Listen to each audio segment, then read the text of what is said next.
دې سرې خوله کې راکو قسم مې راکو چې مې ورانه کې خالونه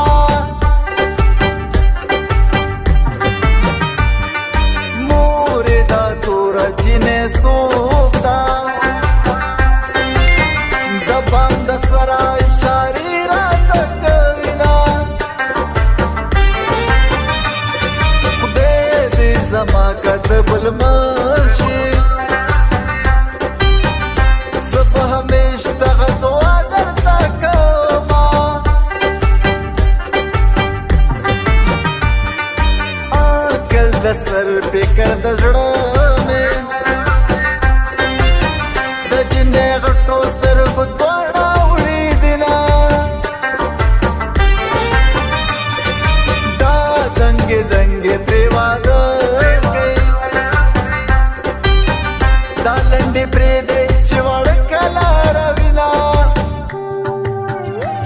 چې خاندې راته ګورې لمبې کړې په ما پورې او زه تا ته کتی نشم ته ولې ما ته ګورې په زړه باندې مې هر وخت دردونه زري راځي جانانه شرابي